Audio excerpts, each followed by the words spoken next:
Hi, everybody. I'll give you a moment to connect to sound. Hello. Hello, and welcome to the Brooklyn Rail's 1239th New Social Environment.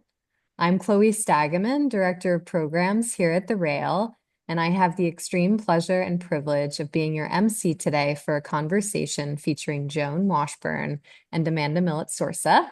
And now I'll introduce Joan and Amanda. Joan Washburn has been working in the art world since 1951. In 1971, she founded Washburn Gallery. For 5 decades, the gallery organized exhibitions by prominent American artists, including Joshua Johnson, Alfred Stieglitz, Georgia O'Keeffe, Jackson Pollock, Mark Rothko, Anne Ryan, David Smith, and many others.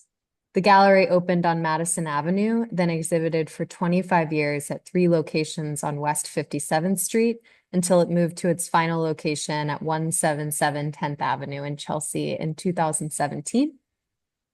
And our host today, Amanda Millet-Sorsa, is an artist, arts writer, and arts worker based in New York. She's exhibited at Spring Projects, the Socrates Sculpture Park, and Time Equities, among many other venues. She's received grants through the Fulbright Scholar Award for Brazil, Materials for the Arts, New York City Cultural Affairs, and Queens Council on the Arts. She holds an MFA from the New York Studio School and a BA from Brandeis University, and has been a contributor to the Brooklyn Rail since 2021. And with that, I'm going to pass it over to Amanda with so much gratitude to Amanda and Joan. And so I wanted to start a little bit, perhaps in the beginning. In your early years, as I understand that you have been looking at art for a long time, and you studied art and art history at Middlebury College. Right.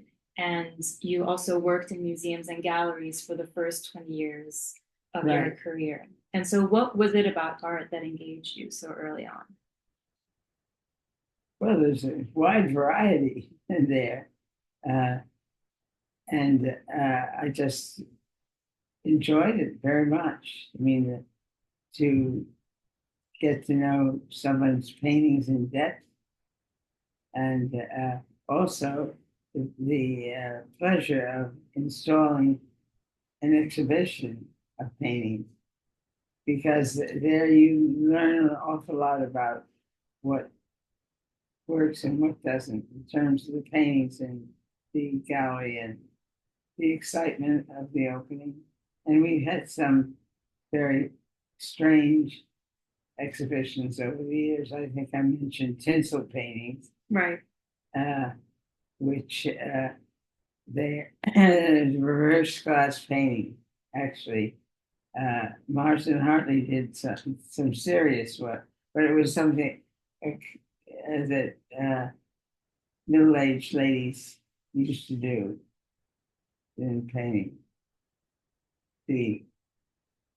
And was there an exhibition or some early shows in the beginning when you were starting to understand what art is? Was there something that kind of, really stayed with Well, you? I mean, certainly when I used to go to exhibitions in New York when I was home on vacation, and it was just part of life.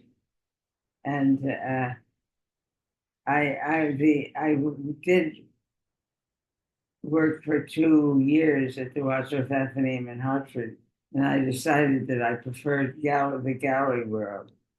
Actually, I was hired by Althea Gordon at the Museum of Modern Art, who said, "Well, obviously, Joan, you need a job, but you want a gallery job, so I'll hire you until you find one."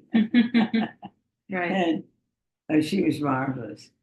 She said, "You can't afford to work in a museum." Oh, how interesting. Which so I was hired to be the assistant to Rennie Darnencourt for 2 weeks, and then I went to the Graham Gallery. Right. So you entered pretty early on, right after school, Right. to work in the art galleries that were in New York. Yes, I mean, I was an employment agency.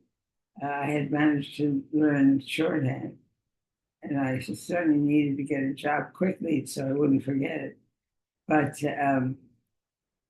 they said this was the second day I came to New York looking, and she said, "Well, art history. We do have one job in an art gallery, but you wouldn't have any social life, and furthermore, you would have to work for a woman," which I doubt she'd say today. And the woman was Antoinette Croucher, and the gallery was on 57th Street when you could see everything on a lunch hour. So the more I learned, the more marvelous it was. I mean, and then from there I worked for the Grand Gallery for 12 or 13 years before I left and worked for Arne Ekström and Cordian Ekström. And it was at that point that I was approached about taking over a gallery. Which was the Peridot Gallery. Which was the Peridot Gallery. Yeah.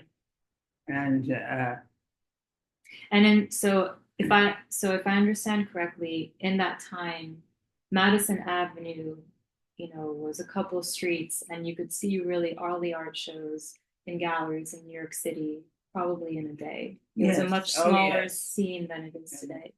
So as a newcomer on that scene, what were some of your first impressions and observations?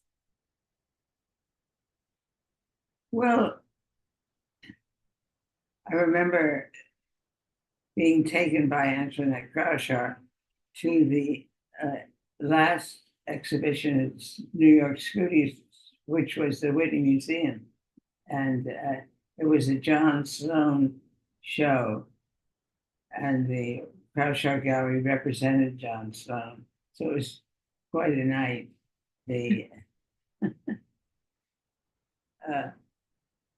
Everybody and anybody was there. And Antoinette, who was a very proper lady, shorter than I was, but she had a great sense of humor. Anyway, there were a group of us, and all of a sudden I had this section. I realized that somebody was fondling me. And I turned to Antoinette and said, "I don't know what to do with this man." And she said, "Oh," she said, "that's Leon Kelly. You're now a member of the art world."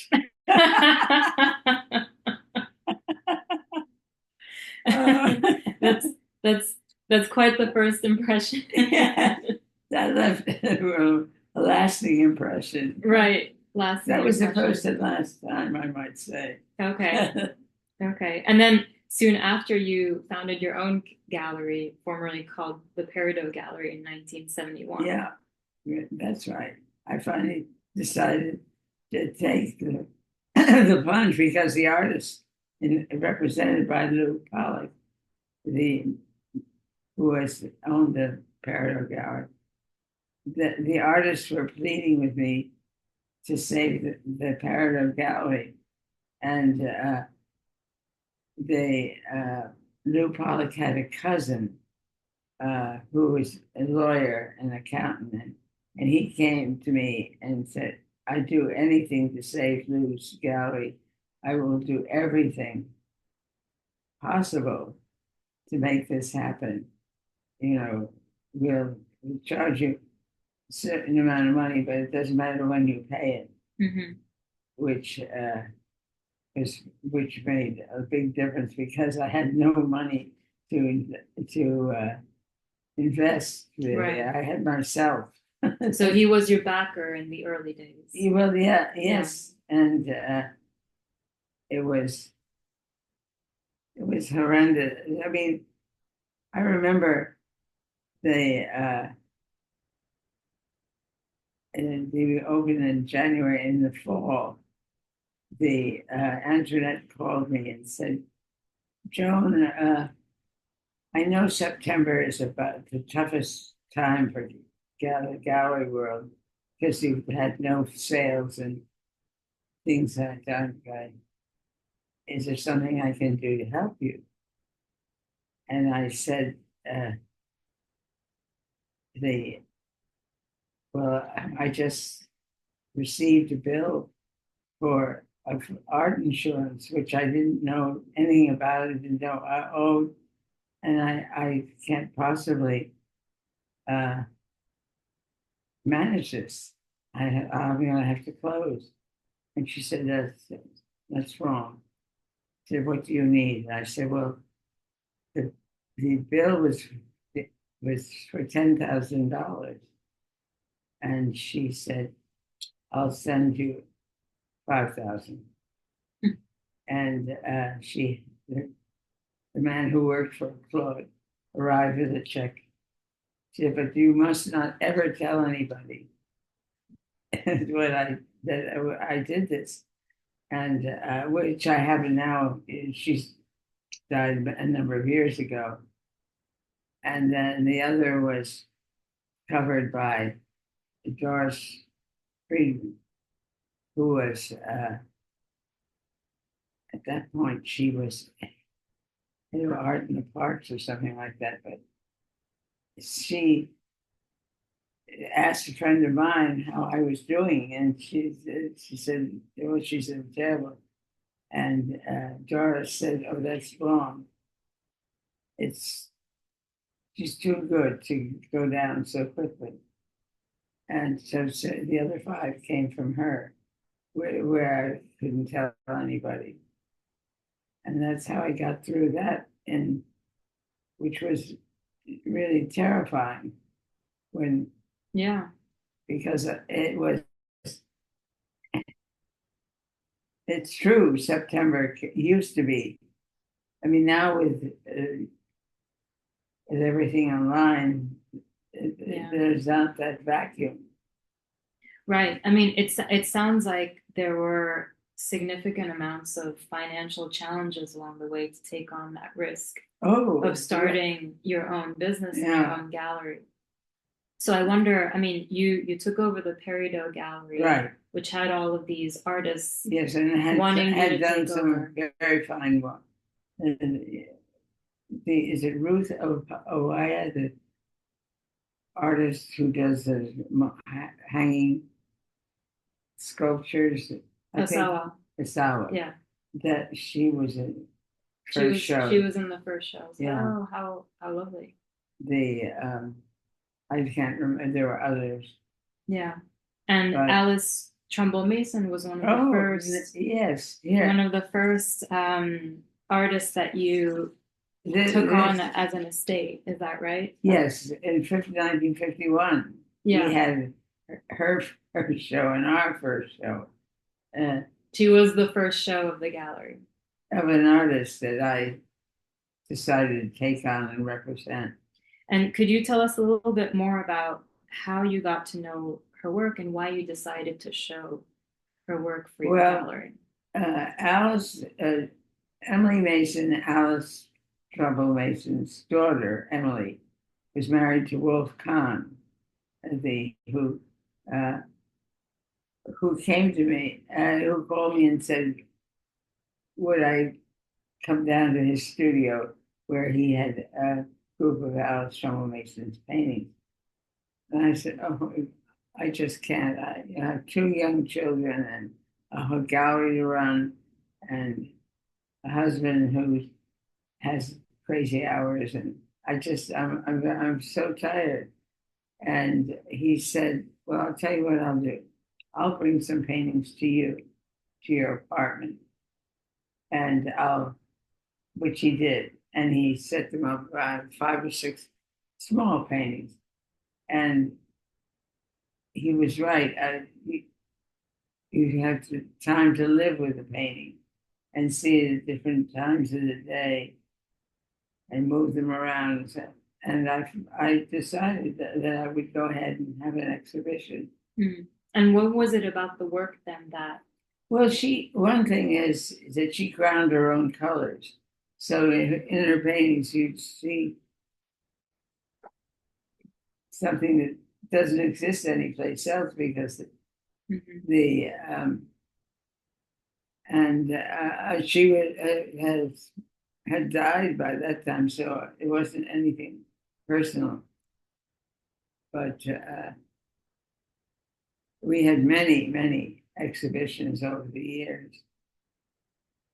And why did you show her work repeatedly after that first show? Well, she was one of the earliest abstract painters. So you start with the 30s and you're in the 70s. You have a lot of possibilities in terms of the kind of gallery, the kind of work it is. As the work changes, it and I think that's something that galleries can do well over time. Over time, for people who come back and look, and they change their ideas, and it's in depth. And in addition to Alice Trimble Mason's work from the 30s and 40s, early American abstraction, you also showed other artists from that period. Yes, the second or third show that we had was Jean Zeron, who his work from the 40s and 50s. And but then we also had Byron, Martin Johnson Heat, and so there was a choice that you made to show artists from this. If it from the pre-war, if it interested me, I'd go. And actually, it was my interest was supported by an artist whose name was Carl Holte, and he said, you know, there were many wonderful artists, painters in that period, but that was by the 40s and 50s, abstract expressionism was the interest of anybody. So she said, Joan, go back and see what you find. And that just happened. So you feel the kind of gap nobody was showing. Nobody was. From the pre-war. No.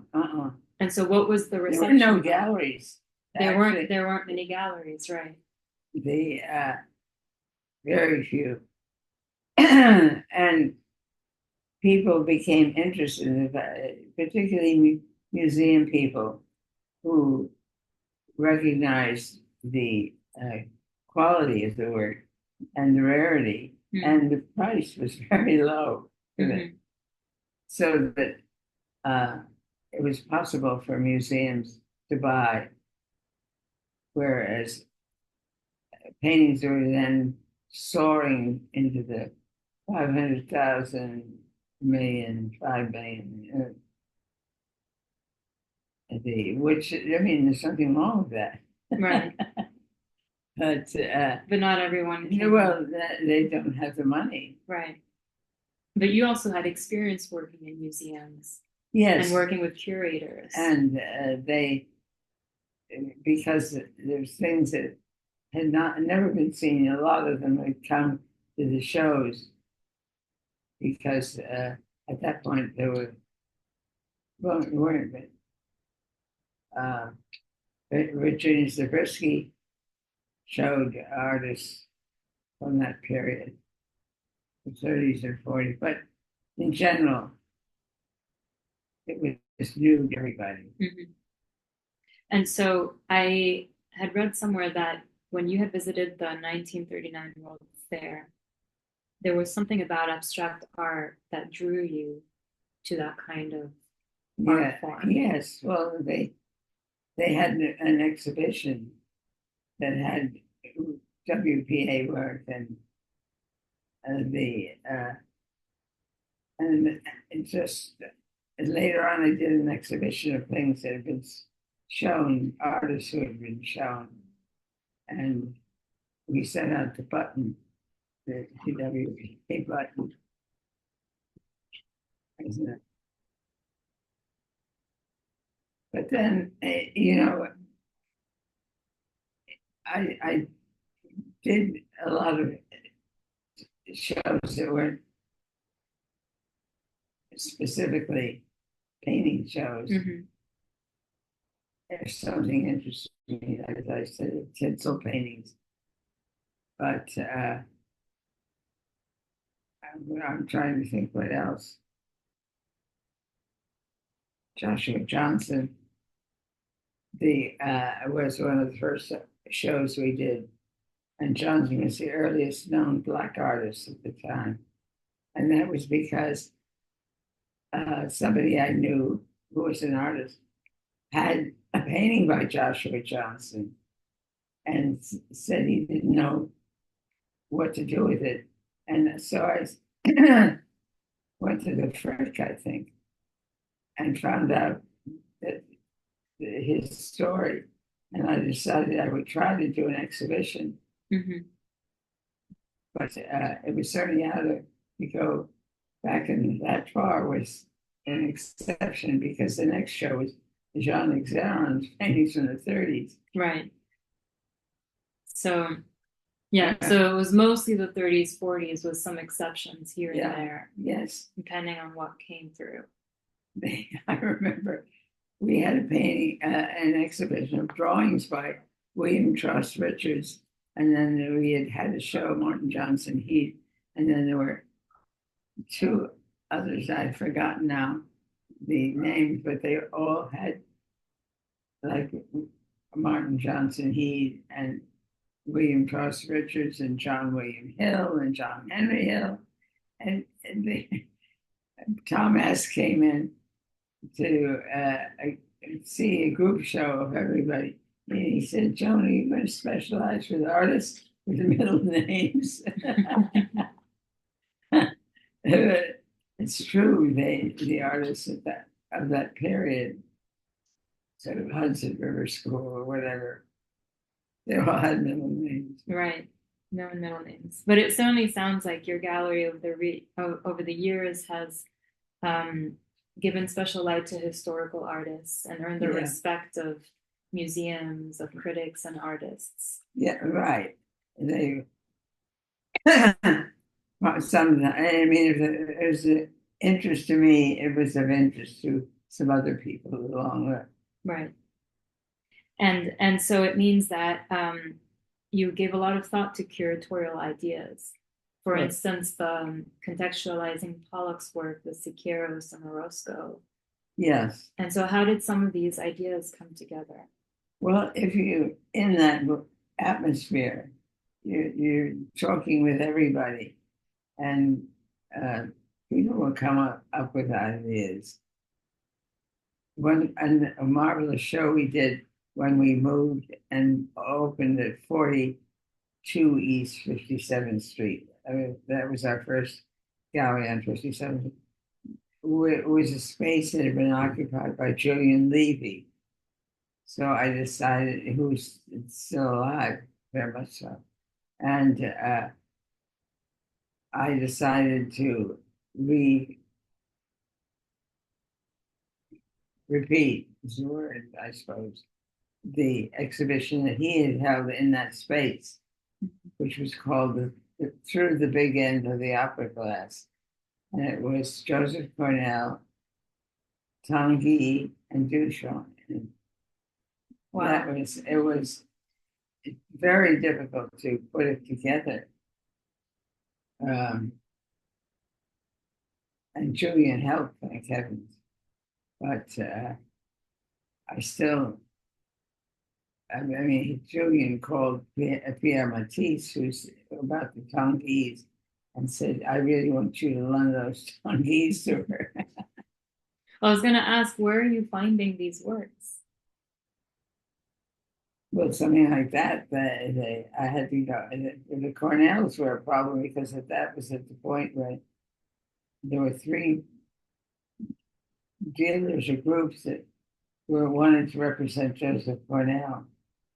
And I had to work with that. sort of. Mhm.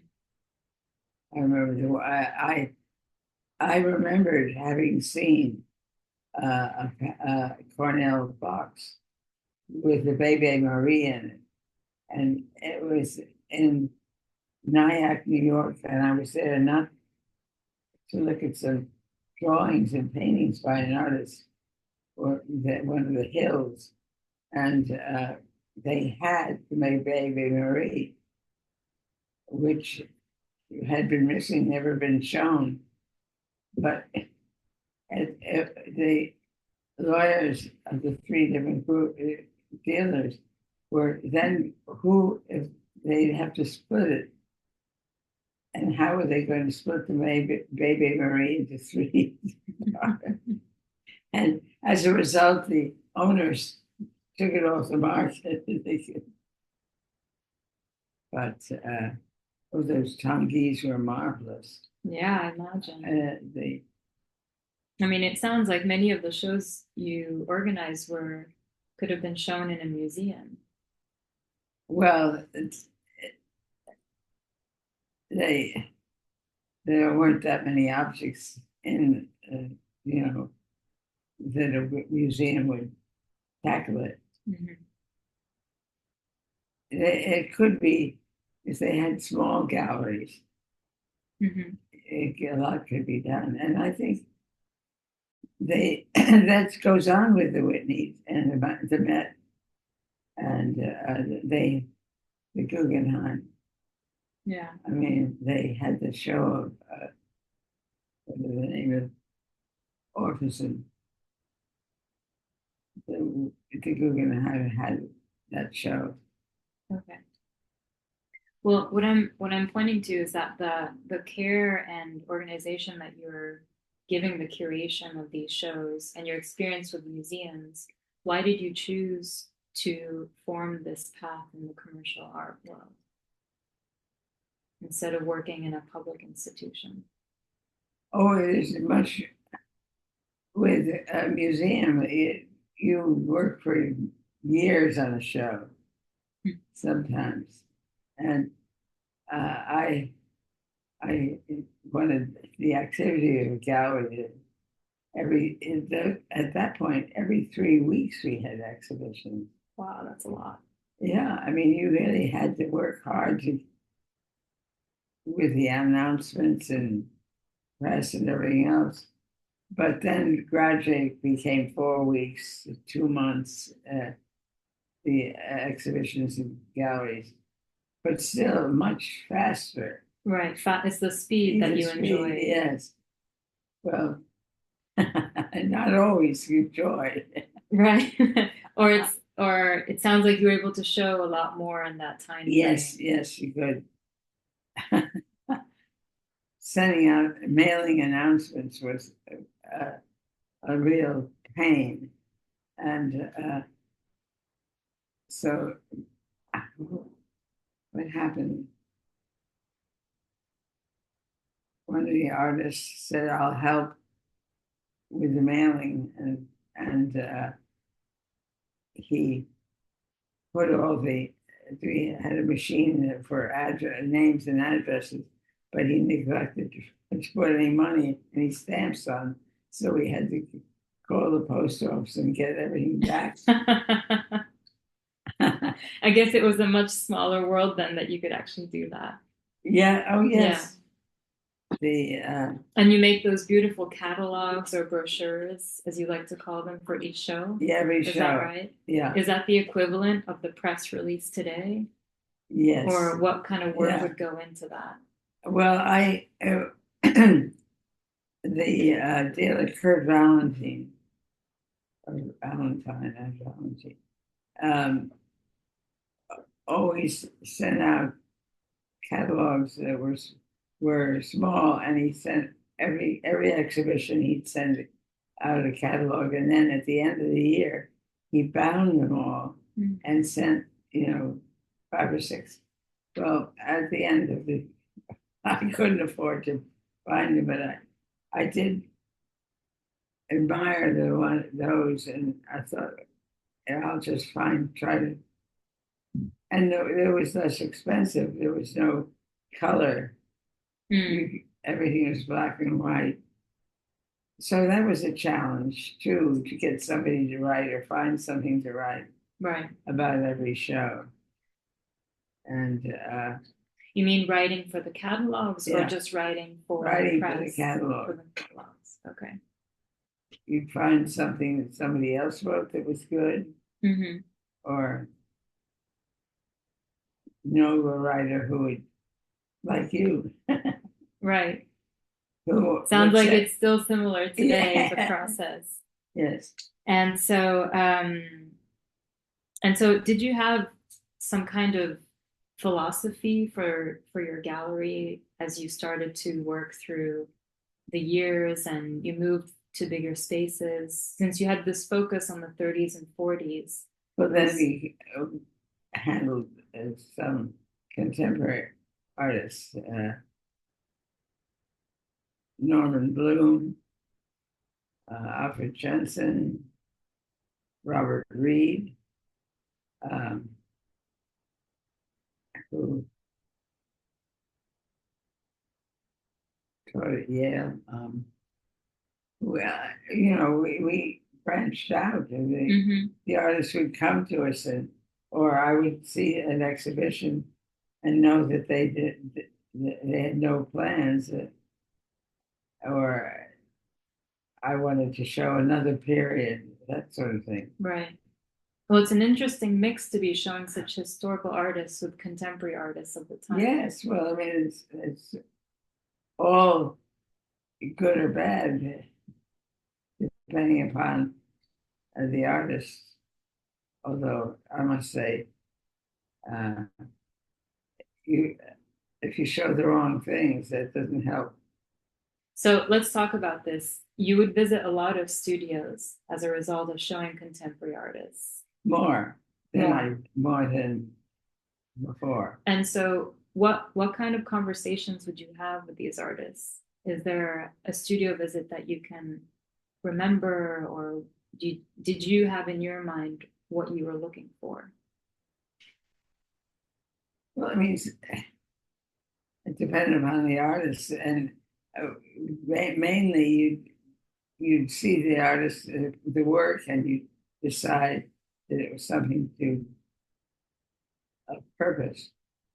And I mean, look at Elaine de Kooning was somebody we represented. But she was articulate and interested in everything. So we had one of the exhibitions was just called of paintings that she did of artists and writers. And that was marvelous. One of the paintings was of Harold Rosenberg. And he complained to her that the pants were too big. She didn't know. Oh, he was marvelous. He was Mercedes. He was a good friend with Mercedes. Okay. And he said to her, I was there, it was at a party, a bunch of us were sitting around, and he said, well, she was there, and he was there. He said, Mercedes, your love life is an anthology of American painters. Sounds like she knew how to have fun. Yeah, well, so did he. And so were there other artists that you got to know through studio visits? Well, I remember going to Nick Carone's studio, and because I wanted to show his earlier work. And Nick was very much a ladies' man. And I said to him, Nick, I'm finally old enough to come to your studio. He was And then, as a matter of fact, his son, Claude's show was the last one in the gap. It's funny. And Alice was the first artist, and Right. Claude was the last. You closed with Claude. Yeah. Last. But I'm gonna ask again because I think it's a good question that gallerists ask themselves today and throughout time. When you see the work of an artist, what is it that strikes you about the work that you want to show it? And so in your long career visiting artist studios, do you have any recollections of what your impressions were during those visits? Well, I mean, Alfred Jensen, for instance, it was all about numbers. And he really, it was not, and I went to his studio several times. It was always interesting. What did you see in his studio? Well, the paintings all had numbers and checkerboards. I'm trying to think of who it was. I went to the studio, and as an artist, we didn't handle, but I went to his studio, and all the paintings were on paint cans. So it was very difficult because there were thousands of paint cans with art paintings resting on them. I thought I would go crazy. I didn't know how to get out of there.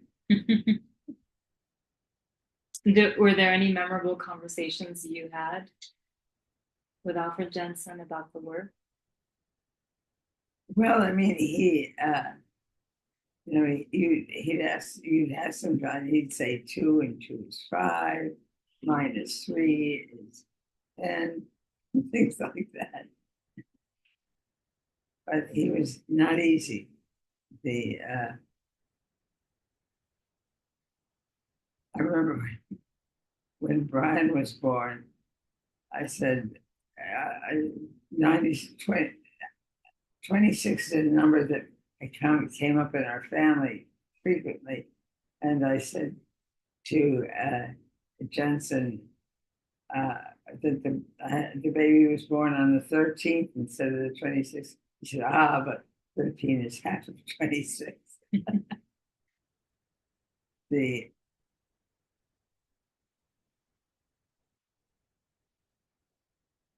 I'm not an artist. I mean, maybe that's why I didn't discuss that many things in depth with him. I know that the professor at Middlebury, who was in charge of the art, he was a wonderful artist, and he said, begged me, please, Joan, do not ever think you're an artist. And I had no idea of being one, except I was just lucky. But you had lucky to immediately have a job in the business, right? And working for a woman who had been in the business since she was a youngster. That was an old gallery. Her uncle had the gallery and blah, blah, blah. Right. But her knowledge was really profound. And it showed in the gallery. She had various rooms where she would have a group of artists on the 8, or she would have contemporary. She handled Bill Kingbush. She also handled a painter whose name was Vaughan Flattery, who went to people's houses and painted their barns and their outbuildings and so on. And lots of horses. Mm-hmm. So, and this was a long gallery show, and I was there alone, and I had gone out for lunch, and this man came in who had been a lot interested in the painting. So I got up and started chatting with him and telling him what I knew about horses, and which was nothing. And Antoinette came back from lunch, and there I was chatting away with this man, and she knew him. And after he left, and she came to me and said, "You were having an interesting conversation. Do you know the man?" I said, "Oh no, I was it's just I know he was interested in horses and barns and she said, "Well, that was Alfred Gwynn Vanderbilt." And I was telling him all about horses. Right. That was funny. That is funny. And I guess you were lucky early on to have been working for a gallery owned by women. I'm sure it wasn't an easy atmosphere to own any business, let alone an art gallery. Well, but they're marvelous galleries that had. She used to have lunch with Edith Halpert once a month, who was owned the downtown gallery. Yeah. And who else?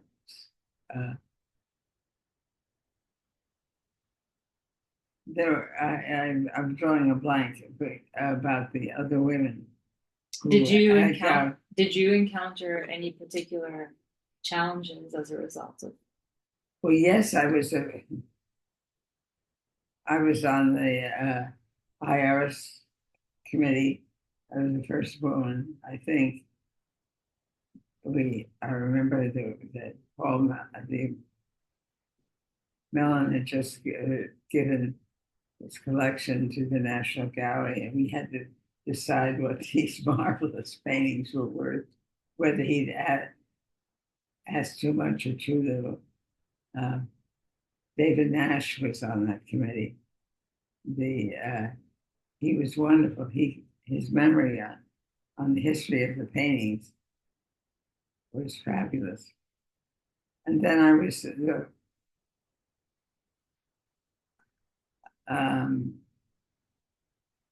first woman to be head of a department in what was then Park Burnett, which became Sotheby's. They asked me to be head of their American painting department. And this is after I had the gallery. And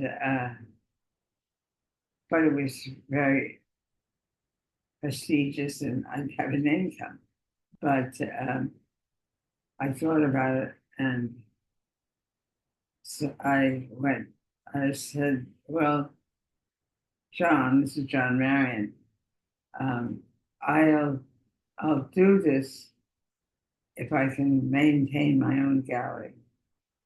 And he and Tom Norton, who was part of also, John said, "Well, I guess in your case, it wouldn't make any difference." That's how small we were. Right. It's incredible that they gave you that opportunity to do both. And that you did both. That the work ethic must have been. The gallery was on 68th Street and Sotheby's 78th, so I'd run up and down the avenue. But I managed. I had somebody who took over, sat in the gallery and managed meeting people and sending, and I would go up and down. Right. But it was a learning experience, I'll tell you, to be. What was the learning experience? Well, the values of things, because that's what auctions are about. And I had never really thought in that that way. Mm-hmm. And you learned when things were wrong. You had to tell whether a painting was by the artist or by somebody else who said it was they were there, that sort of thing. And it's very lively. Well, all day long, paintings are coming and going, good, bad, and indifferent. Right. Did it give you any ideas for future shows? Not really. Although there were certainly, when every sale there would be an exhibition, a lot. I remember one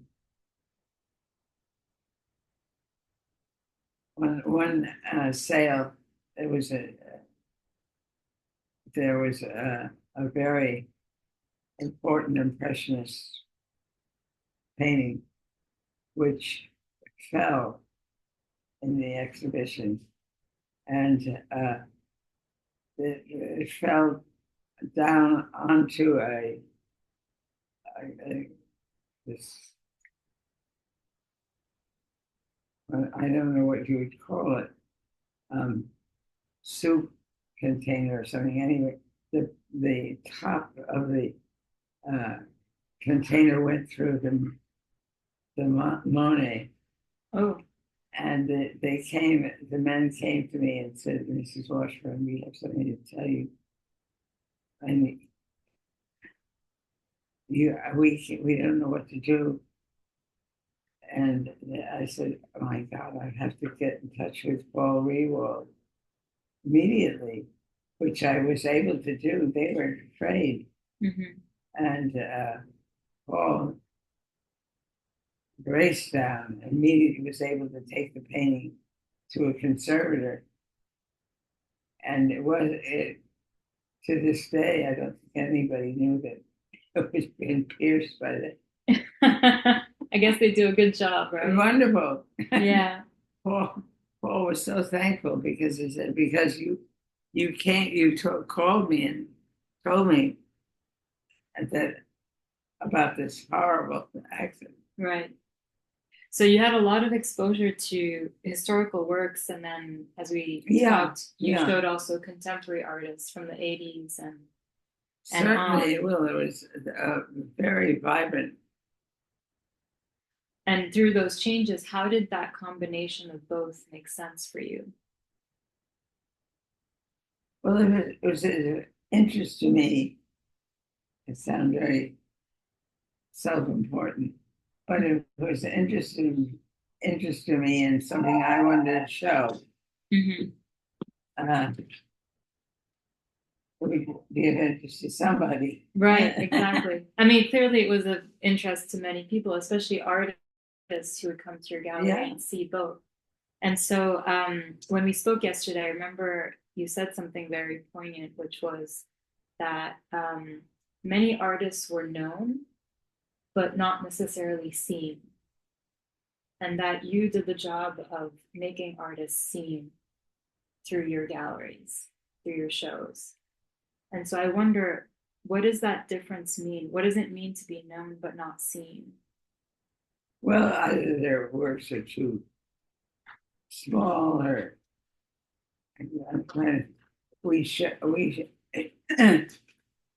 we did a show of Myron Stout's paintings, which were unfinished. And so Dick Bellamy and they never sold them, but they were wonderful. They were exact. So I said, look at it. I'll do a show and I'll have the unfinished painting next to the finished painting. And so I'm not, and I reproduced them that way. So I'm not cheating. I just explaining. And he made exact copies, but because the unfinished paintings had been worked on for months and years, he would just changed the edge, but the unfinished paintings had a resonance that the finished paintings, which are perfect, didn't have. Mm. And that was of great interest to a lot of artists to see that. It was a good show. Are there other examples of artists who were known and you were able to make them seen?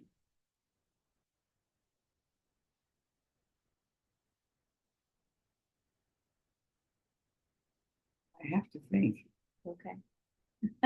I I mean, I know, for instance, that in terms of contemporary artists, you work um, with Jack Youngerman. You had a Right. whole mural done by Bolotowski. You showed Bill Yes. Jensen's work, Ronnie Bladen. Did you tell me that Bill has a show on now? Yes, he does. Yes. At the Bowery Gallery or Yeah, at the Bowery. And you showed his work for many years. Oh, yes. Yeah. I'm trying to think of who it was that insisted I go to his studio to see his work. A musician. Anyway, he was known but unknown in that way, Bill, at that point. Mm-hmm. Jack Youngerman was well known, and his studio was out in Bridgehampton. So I would see him in summer, and we'd talk about possibilities for exhibitions. So he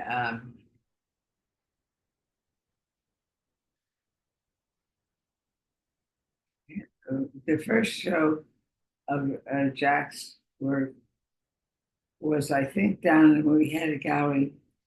The gallery at 42 East 57th Street had a little tiny elevator to get up, to bring up paintings, and you had to walk most things up. Mm-hmm. And so, where is it? Oh, I know.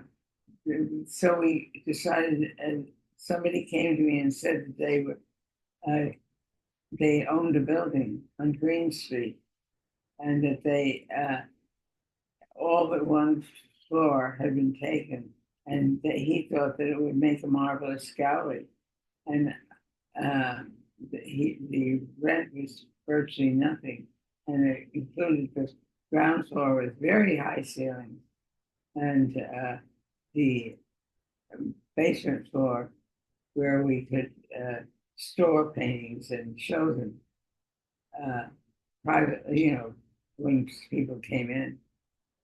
And that was quite a challenge to have a gallery on 57th Street and a gallery on Green Street. I imagine. But when a space became available in the Fuller Building, which is the corner of 57th and Madison, I realized that I was the two gallery situation was not very good for anybody. Yeah. And so the gallery space became Miu Miu, Prada's other line of clothing. And the space in the Fuller Building was ideal, very large, small galleries off the main gallery. Right. So we could do an exhibition of an artist, say, Elaine de Kooning, and then we have an exhibition of her drawings at the same time in a small room. So you're able to expand. Yeah. Yeah. And then you expanded to Chelsea afterwards, right? No, we went from the Fuller Building to 42 West 57th Street. And from there, we had to leave because they were going to tear the building down. And that's when we went to Chelsea to find a space that was suitable.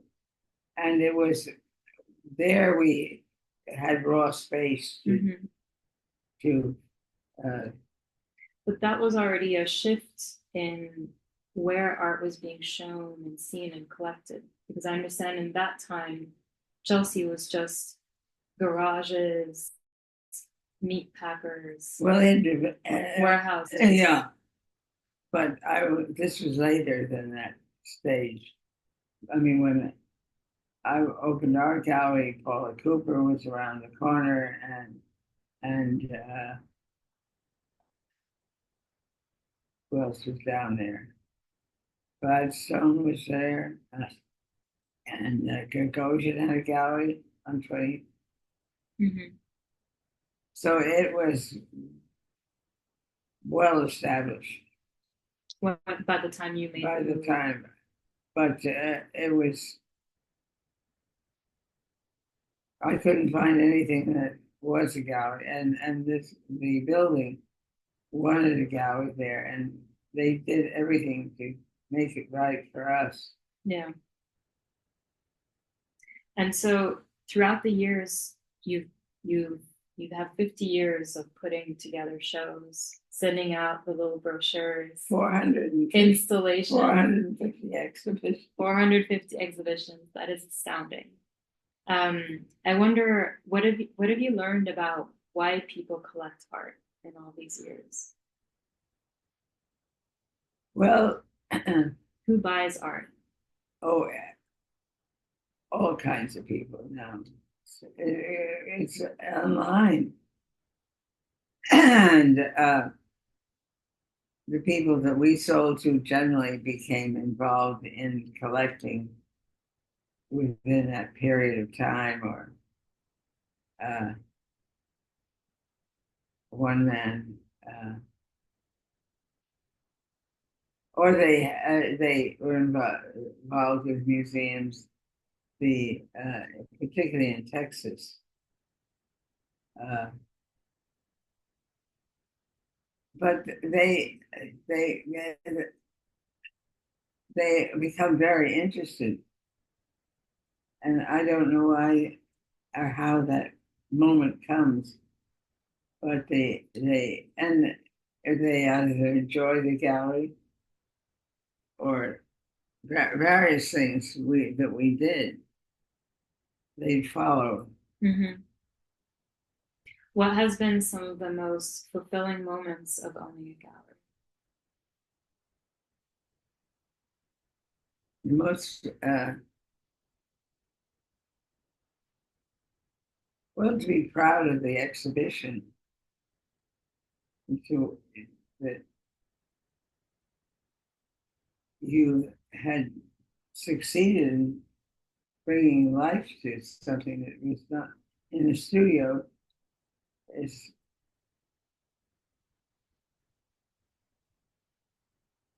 most fulfilling. Selling the show out. That's fulfilling. I'm sure that's a fulfilling feeling. Yes. It is when you look at a checkbook. And then what have been some of the most challenging moments of owning a gallery?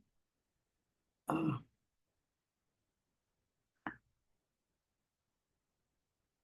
Well, I think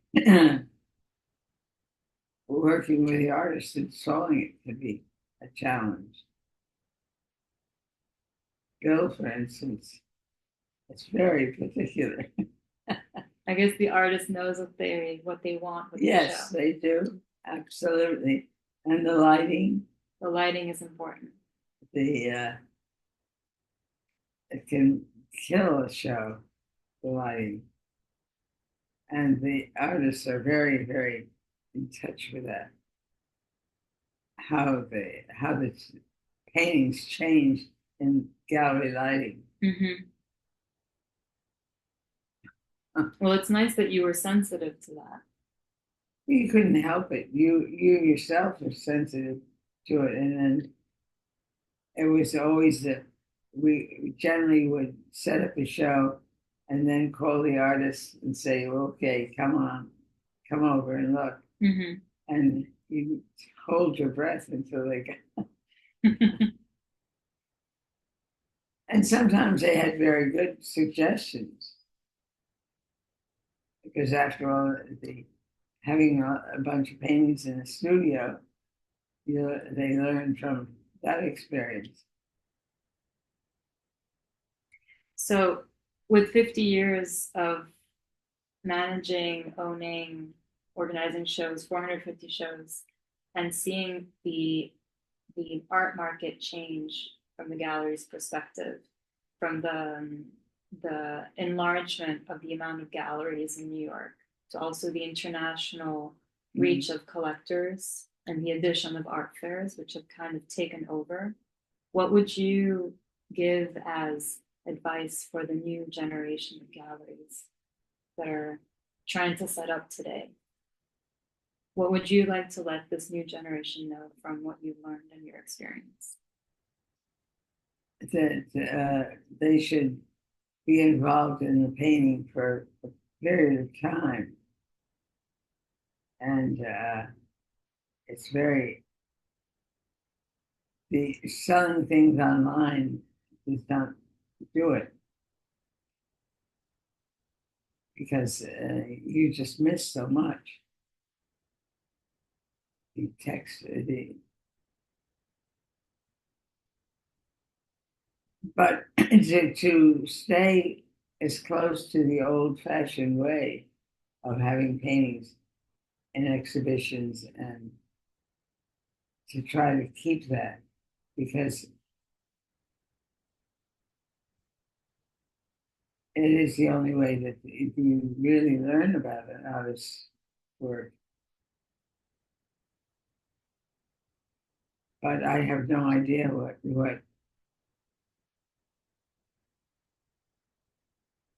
the challenges that they face in terms of press and Right. reviews. But lastly, and I think this is an important point, with all your years of mounting shows and looking at work, you've been really honing your eye. You've been learning what it means to look and to see. Yeah. And so, what can you share with us about what that means to look at something? It means standing in front of it and it just as it reveals itself. And that's true of any kind of painting, any period of painting. I can't wait to get to the Frick. Me too. It was marvelous to see them at the Whitney, but I understand the paintings now. It's extraordinary, the experience.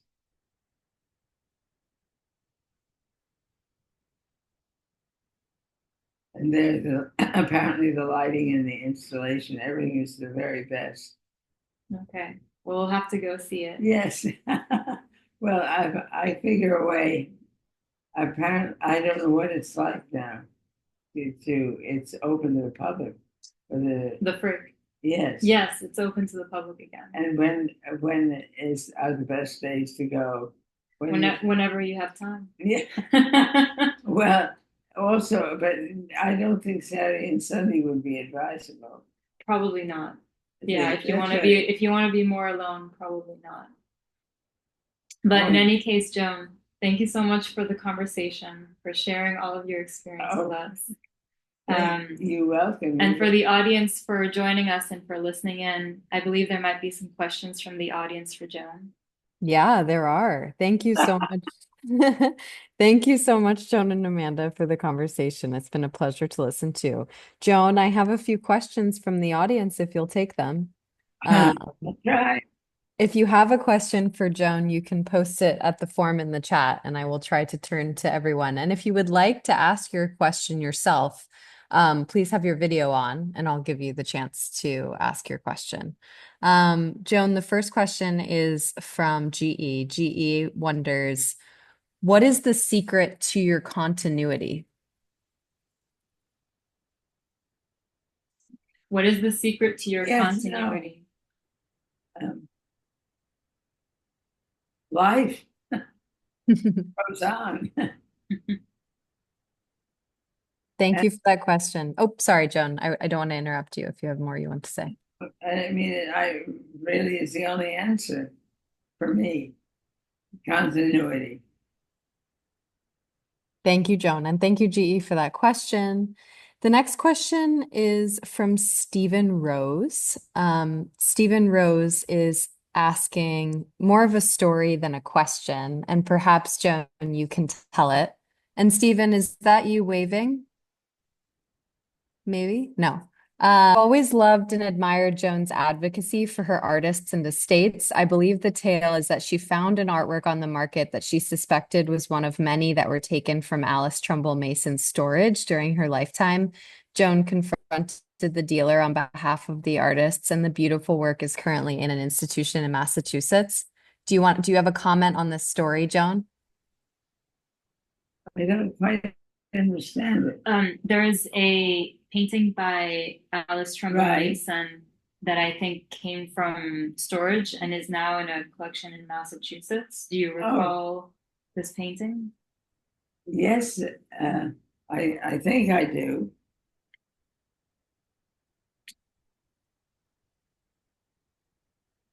So according to the story, you confronted someone who had taken this from Alice's storage and placed the work in an institution in Massachusetts. And I'm not. Okay. That's okay. That's okay. Okay, I have another question here from Stephen Pollock. And Stephen asks, I am Lou Pollock's nephew. Early in the chat, you mentioned the Peridot Gallery artists. We're asking you for you to take over the gallery after Lou Pollock's passing in 1970. Was it Jack Lichtenstein, the relative of Lou, you were mentioning as contributing to making that happen? Yes, very much so. Over many years, Jack was very important. The other question was, who were the artists in 1969? James Brooks, Ruth Asawa, Louise Bourgeois, Philip Pearlstein, Rosemary Beck, Esteban Vicente were all Peridot artists during the 50s. And did you show any of them?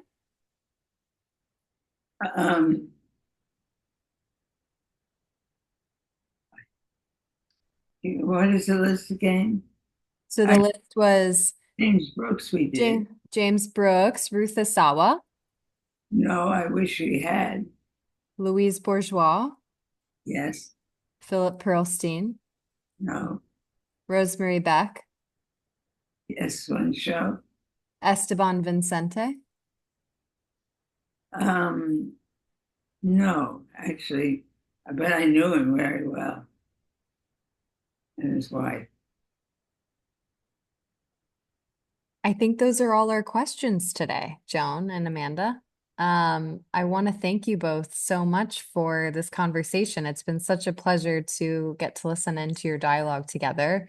And I want to thank the Terra Foundation for American Art for sponsoring the Rails New Social Environment program and making conversations like this one possible. And if you're free tomorrow at 1 p.m., do join us for the last New Social Environment program of the spring season with Diana Al-Hadid and Elizabeth Buhey on the occasion of Al-Hadid's exhibition Unbecoming at MSU Broad Art Museum in Michigan. And as is real tradition, you can now turn on your microphones and say hello and goodbye as you leave. Please join me in thanking Joan and Amanda and saying hello and goodbye. Thank you so much for being here today, everyone. Bye-bye. Thank you, Joan. Thank you so much. That Thank you, was Joan. wonderful. Loved it. Thank you, Amanda. Joan and Amanda. Thank Thank you. Thank you so much. Have a great afternoon. Bye, everybody. You too. Thank you. Thank you. Thank